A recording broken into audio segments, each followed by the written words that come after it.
Happy to be joined by first-time guest on Buckeye Talk. You might know him, head coach of the Ohio State Buckeyes, Ryan Day. Ryan, thanks for coming on, man. Absolutely, Doug.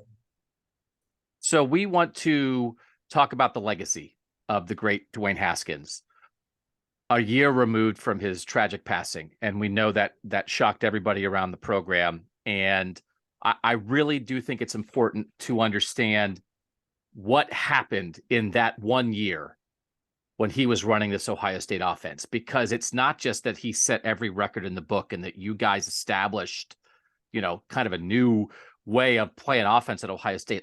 The records were just destroyed, Ryan. Ohio State had never seen this before. So if we could start with when you get hired at Ohio State as the offensive coordinator, the quarterback's coach, and the play caller, you enter a pretty extraordinary quarterback room with JT Barrett, Joe Burrow, Dwayne Haskins, and Tate Martell. What did you think of Dwayne the first time you got to know him? And that's in the midst of four kind of big time dudes in that quarterback room. Well, it started with Dwayne when I was at Boston College. I actually recruited Dwayne when I was at BC when he was real young. And, we had great conversations, even though he was very young. And I knew he was very talented. When I first got here that first year, everybody really spoke of Dwayne's talent. The year before, I think he was Deshaun Watson on the scout team leading up to Ohio State Clemson game, and then I got there that next spring, and everybody was just kind of buzzing about his ability. It was clear to see the minute you go out there on the field how talented he was. The ball comes out of his hand fast. He could twitch. He could see the field. He was smart, could process information, but he was immature. He was. I mean, I remember being in one of the first meetings. He had these Ugg slippers on, and he was kind of sitting there in the back with his hood on like this. And I said, Dwayne, you came here to be one of the best quarterbacks in the country. You have to start acting like it, the way you walk, the way you talk. And eventually, he really started to embrace that, and obviously became the player he was. What's that transformation like, Ryan? Because you have a guy like JT Barrett in that room when you get here, and he is such a leader. He is so established. And then you have three younger guys. What is it like to see JT in that role? And then we know JT back then had different names for everybody. He called Dwayne Haskins Ross, I think, right? He had a name for Joe. He had a weird name for everybody. Those three younger guys with JT, with you in that room and your experience, what did you see those guys? How did they kind of orbit around JT? They all had a great relationship. And like you said, JT has a strong personality, but Joe does too. And, Dwayne, would kind of probably be the introvert in that room. And Tate Martell was in there as well. So it was an interesting dynamic, but I think they both respected Dwayne because Dwayne, really had a good way about, respecting the guys who were older than him, never spoke out of line, went out there and worked every day, and was just a pleasant person. He had a big, sweet spirit, and I think the guys liked him. But, JT was clearly, the alpha in the room, and so was Joe. I mean, Joe was the alpha as well. And, it was a fun room to be a part of. I had to show up every day, be ready to roll, because those guys, were going to challenge me. But I also think they really appreciated the professionalism I brought. And so we quickly, built a pretty good bond in that room. So for a lot of us, and I would think for you to some extent, you really get a handle on Dwayne Haskins in the Michigan game in 2017. We all know what happens. JT Barrett's on the sideline before the game. I still want to find out the mystery of the camera operator that whacked JT Barrett. So we'll find that guy someday. But Dwayne has to come into that game. And what do you remember about that moment? And what did you think about Dwayne Haskins as, okay, here we go. It's the Michigan game. Can this guy do it? Well, the thing that I think of first is the week before. We were playing Illinois, and we went up big, and it started raining sideways. And so we came out. We were at some point in the second half, we made a decision to pull the starters out. And so Dwayne goes out there and, I think we go 3 and out. They score. And then, it's raining pretty good now. He gets the ball on a read, pulls it, gets hit. The ball squirts out. And I think it was a fumble return for a touchdown, 14 points like this. So Coach Meyer decides after a few choice words that he's going to put the first group back in the game. And the funny story about that was, he was barking at me to come down from the box, and it was raining so hard. I just was like, no, I'm not going to. We were up by like 21, 28 points. There's like 4 minutes to go in the game. And we laugh about that to this day. But then we went down and scored, and then Dwayne had like 3 minutes left in the game, and it really started to rain hard.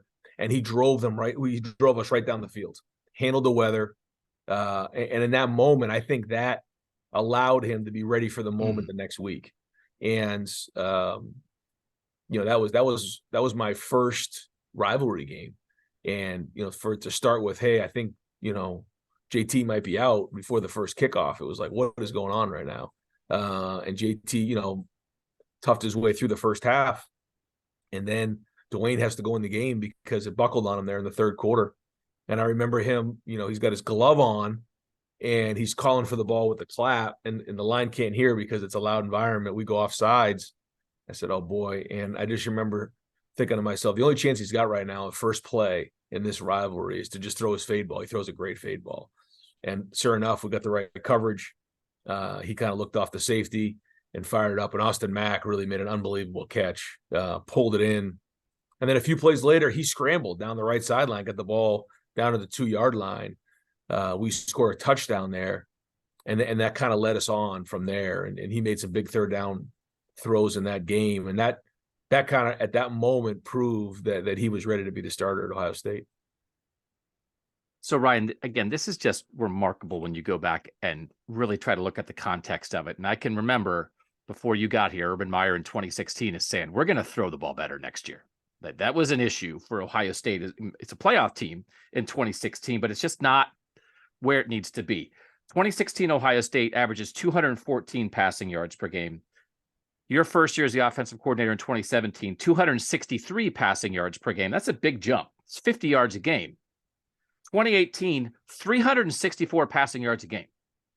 You jump 100 yards per game from 17 to 18. Urban Meyer's first year at Ohio State, 182 passing yards per game with Braxton Miller. By 2018, it is doubled, Ryan.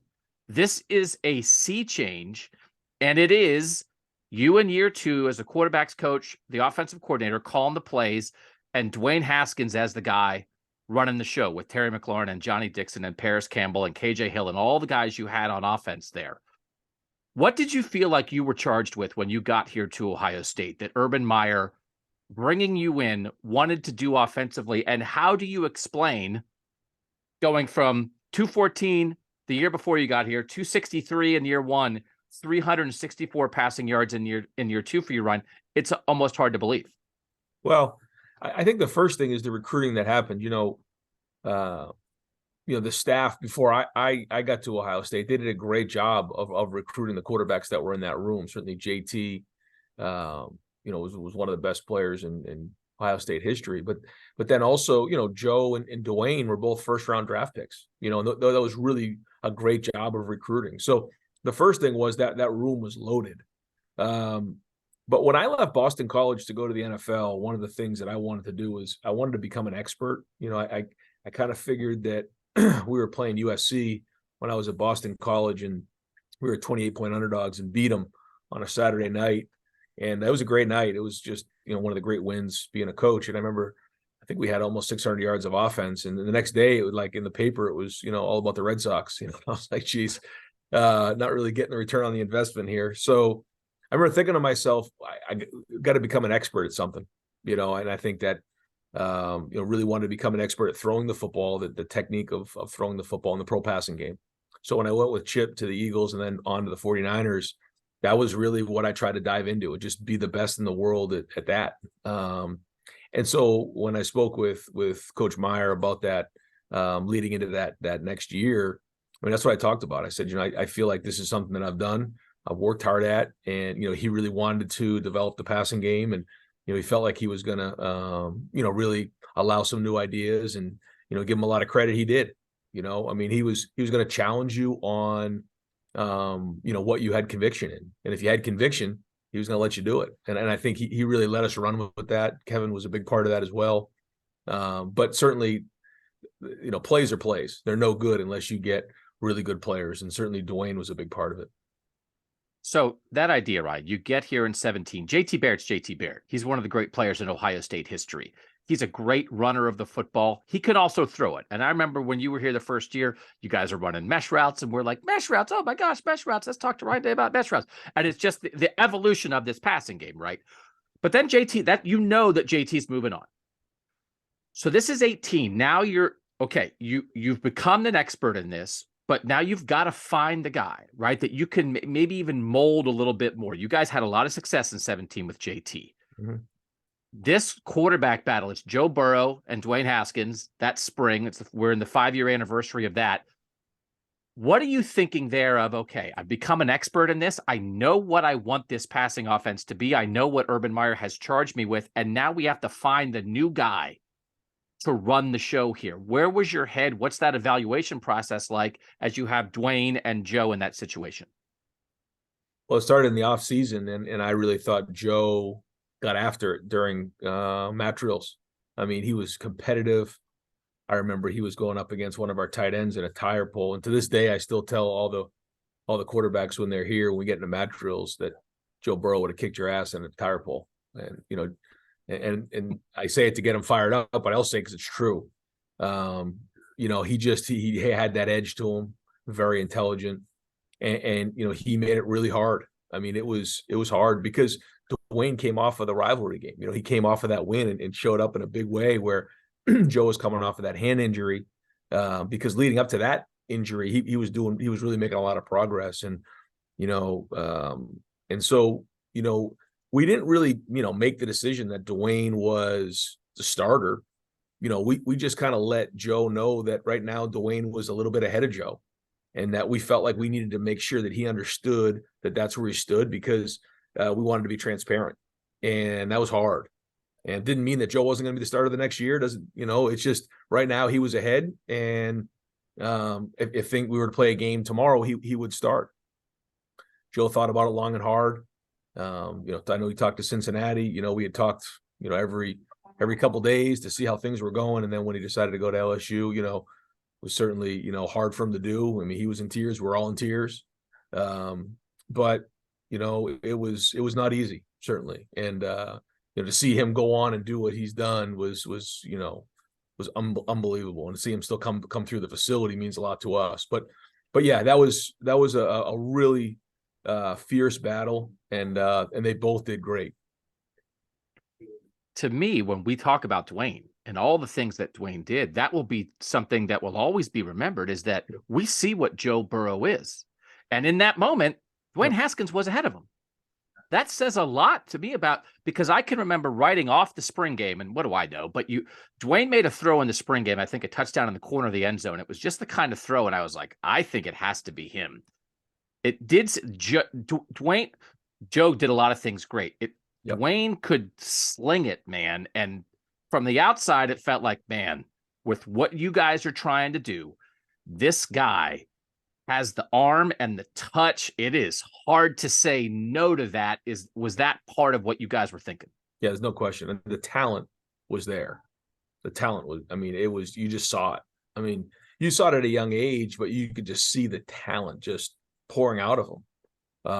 He could make all the throws, and it just, again, like whatever you saw, we saw every day in practice. How quick the ball could come out, the anticipation, the touch, all those types of things. And so, it was hard to deny. I mean, I'm not sure what Joe would say, like at that time, who was further along in their development. Now, certainly Joe really just went crazy the last couple of years, but he was playing at a high level at that time too. And so, like you said, it's amazing to think back on that. I mean, two great quarterbacks, in a fierce competition. So Joe leaves, and Dwayne Haskins is going to be the guy. And I was thinking about this, Ryan. You had 2 years as the offensive coordinator here. You're a quarterback by trade. We know you're a doodler. You love to call plays, but now you've become a head coach. You're a culture coach. You do all these other things. Brian Hartline's getting involved in the play calling. You had a 2-year window here at Ohio State where you were really, right, all about offensive play calling and quarterbacks. And the guy that was with you for those 2 years was Dwayne Haskins, right? So you had 2 years in that room when that really was your focus. You're the quarterback's coach. Right. How well did you get to know Dwayne? How would you describe how much time you guys spent together? How much you worked on his craft, especially in 2018, as now he's preparing to be the starter? Yeah, that was it. You spent so much time going through it, and the quarterbacks meet more than anybody. The offensive line, quarterbacks, D line. I mean, there's certain positions that just meet a little bit more because they don't have special teams, and the quarterbacks. We spent a lot of time in there going through everything, and so we got very, very close. And I think we got even closer in those first 3 games in 18 because those were very hard times for everybody, and I got pulled in a lot of different directions at that time. It was his first year of being the starter. I mean, there was a lot of things at play there, and so we got really close. And certainly that first game he played well. The second game he was excellent. The third game at TCU was a ranked opponent that was not easy. I mean, he had to be gutsy. He pulled, I think, one down inside the red zone. Maybe it meant for a touchdown. That he kind of played gutsy in that game. But then as the season went on, just kept challenging about being gutsy. And then finally in that Maryland game, that was where, to me, he took the final step he needed to. I always thought with Dwayne, there would maybe be times, whether a lot of maybe Urban more so, maybe you, Dwayne was so confident, at least what he projected to us. And I felt like sometimes you guys were trying to make sure, like, okay, like, let's make sure, like, but I loved it. I was like, bring me that guy's swag every day. He just has something. He has a full belief in himself. Yeah. What did you see, just that part of Dwayne, that confidence, and what did that do for him as a quarterback? And were there times where, like, okay, we know you're good, man, but, like, let's make sure we keep our nose to the grindstone here? Yeah. I think that there was definitely moments like that. But I think he always saw himself being a star quarterback. It's been well documented. The videos of him when he was young, he had dreams of being the quarterback at Ohio State and dreams of going on to the NFL. So I think in his mind, he always saw himself in this situation. So there was a level of confidence there. I also think it was probably in his faith. He was very strong in his faith. And so, I would go to him, sometimes wake up in the morning, you do bed check at night, and then you wake him up in the morning, and I'd say, Dwayne, we're getting about 15-mile-an-hour winds and rain sideways, and he'd be like, good, let's go to work, let's throw it 50 times in this game. He just, like you said, he had that confidence about him, and that helped me, give me confidence that he believed in himself. How did that offense evolve with Dwayne running the show like that? Because again, the record book, I think the previous record for passing attempts in a season for Ohio State was 384. I think Dwayne threw it like 533 times. There had been one 400-yard passing game in the history of Ohio State. Dwayne had 5 in 2018. Why did that offense evolve the way it did, Ryan? And how much was it an attempt to take advantage of, this is what this guy does best, we have a bunch of receivers we trust, let's sling it? Yeah, well, you have to figure out what a quarterback does well. We felt like he did a great job of throwing the ball in the pocket. We felt like that year, I think you mentioned it, a lot of the crossing package was something that teams really weren't quite ready to handle. They've since caught up with that, and every year you have to stay ahead of the posse. But I think that really helped. I also think that when you look at those numbers, there was a lot of yardage on perimeter screens. He got the ball out of his hands fast. And Terry, Paris, Johnny, Austin, those guys were great blockers on the perimeter. And Paris and KJ Hill, they were very good at run after catch. So a lot of our run game would be on the perimeter relief game, where the ball is on the perimeter. We hit a speed sweep a few times to Paris. Those all counted as passing yards. So I think it all kind of added up. But I also think a lot of it had to do with the timing of the passing game. I felt like we had really good receivers. We had, good protection that year. But Dwayne could just see it. He would stand in the pocket and deliver. And we had a veteran group that year. I think we use a point guard analogy a lot with a little bit of the bing bang boom, man. It's out of his hands, and there you go, get the ball to my playmakers. I mean, is that how you thought of it? Is that how Dwayne thought of himself as all? Yeah, I think so. Yeah. I mean, I don't think he was a great basketball player. Actually, I know he wasn't a great basketball player, but he just had that wrist. I mean, the thing came out so fast and so effortlessly, and there were just times he wouldn't even step. He would just turn and the ball would come out. Wouldn't even step. Just had that wrist and could get the ball out of his hand fast.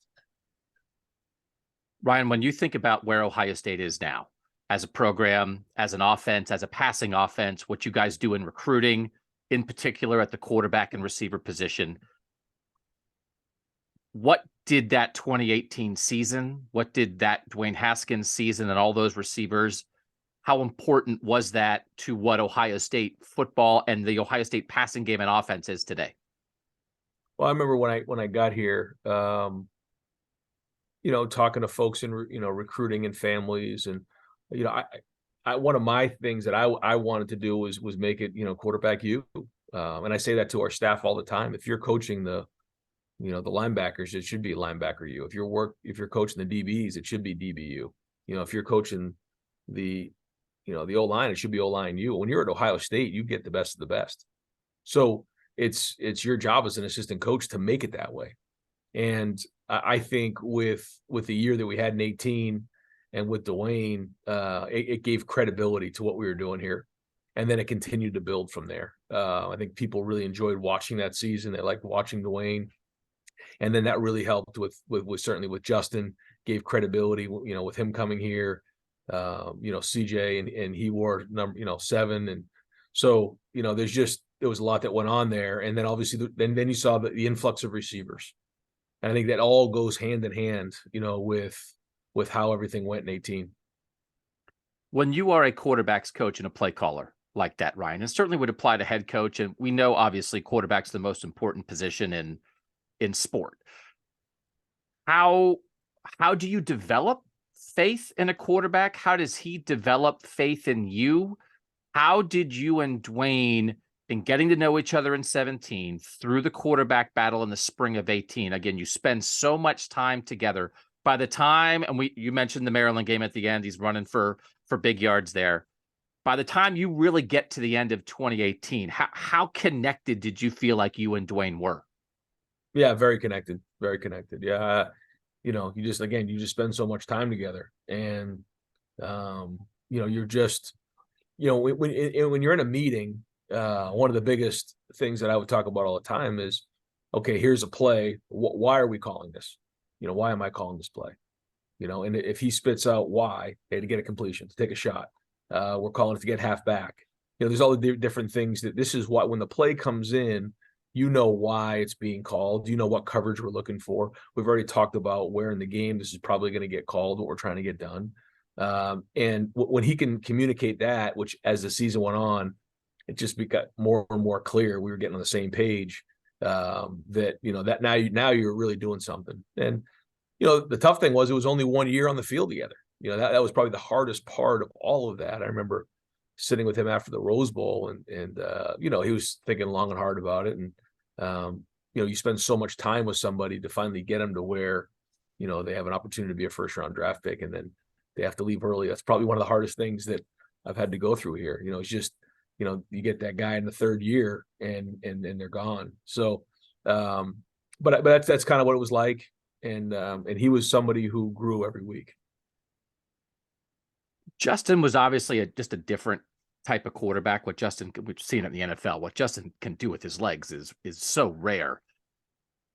But Dwayne to CJ, how are there similarities there? There's a part of me that thinks that, and we know that CJ had things in his mind and in his heart to honor Dwayne this past season. Did Dwayne lay some things down that CJ was able to build on here? Because to me, it's like, okay, it's processing, sling it, read a defense. Yes, your legs are there, but it's not what you go to first. Where are the comparisons there? I think both of them were both very intelligent, could handle high levels of information. I think they both had great anticipation and touch.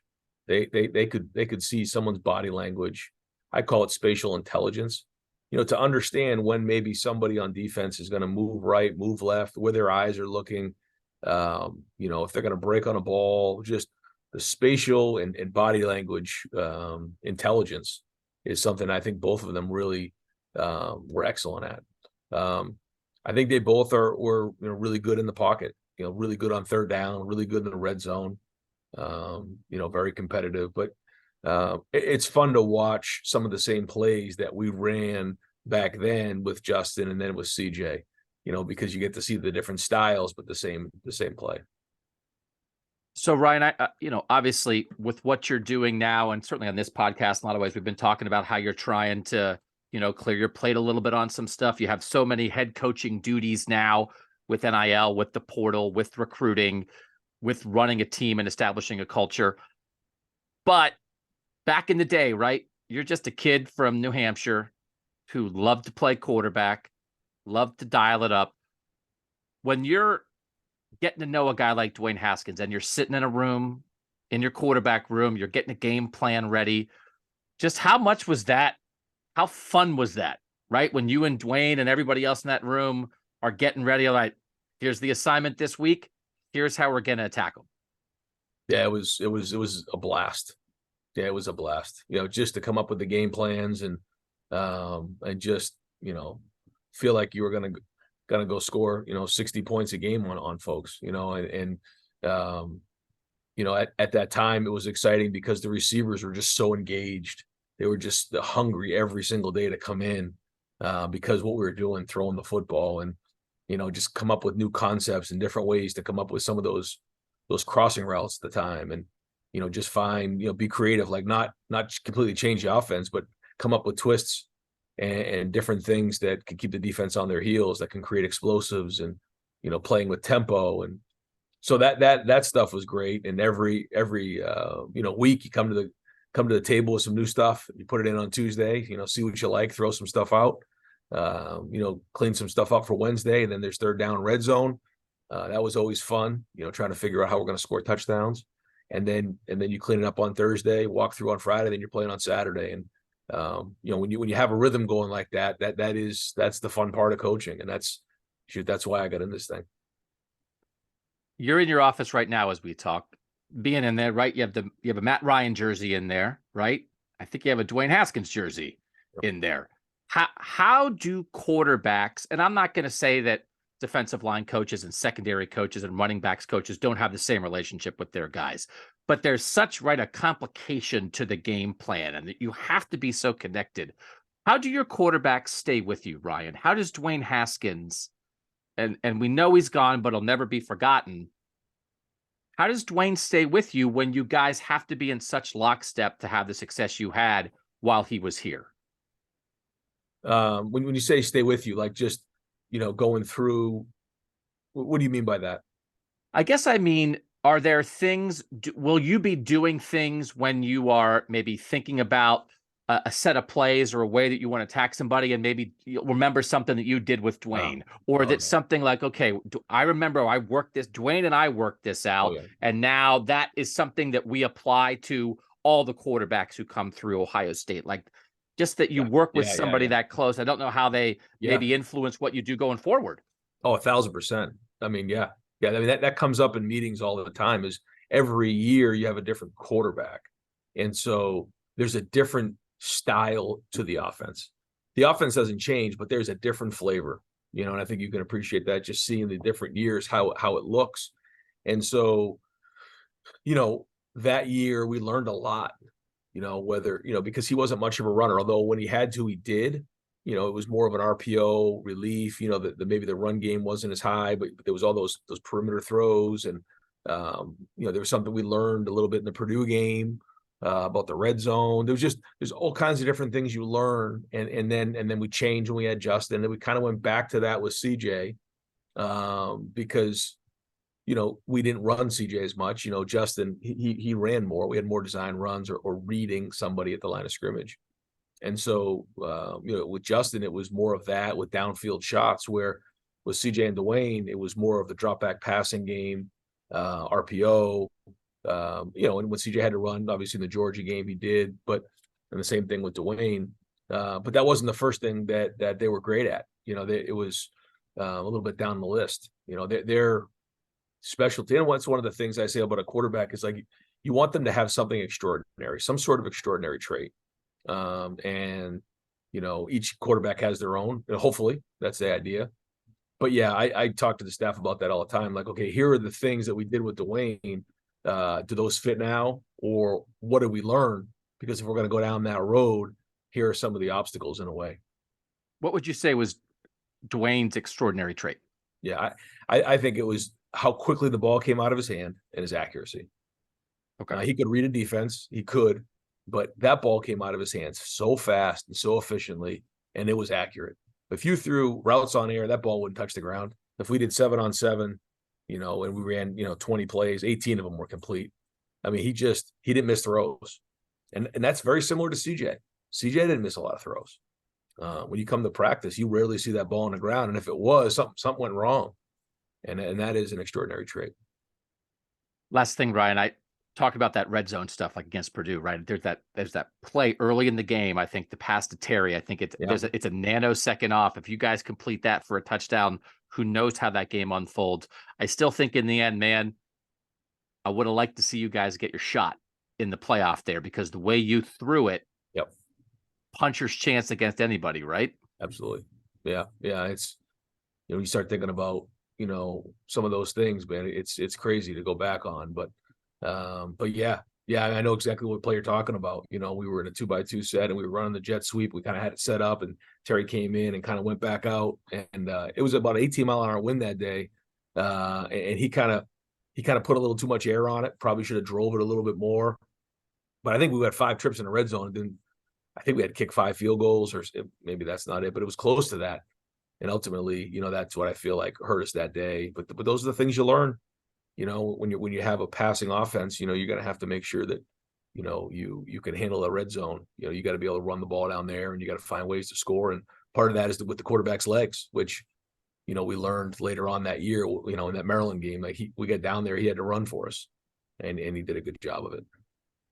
So Ryan, we certainly appreciate your time on this. I think it's a worthy endeavor for what Dwayne was to Ohio State football. How would you like? I have the record book called up right now on my computer. It's just Haskins. I mean, like it's unbelievable. What would you say in the end? How do you think Ohio State fans now and in the future should or will remember Dwayne Haskins and his contribution to Ohio State football? I think the first thing is just who he was as a person. He had such a big spirit and a big heart. He cared about a lot of people. He was so great to so many people, but he was always great to, it didn't matter who you were. You could be just a little kid walking to practice, or you could be, one of the, security people working. I mean, he was always just great to everybody. I think that was the first thing. This is a great person. On the field, he was, I think you can say it revolutionary just in terms of what he did with the passing game. You look at the history of Ohio State football and kind of where he lands and all that. All the great players that came here, he kind of took that, took that leap for us on offense and allowed us, some credibility to continue to recruit great players in the passing game. And so, for those reasons, he'll be remembered for a long time here at Ohio State. Ryan Day, greatly appreciate the insight. Thanks so much for taking time out of your day, and we'll catch you at the spring game, man. Always good to see you, Doug. Thanks.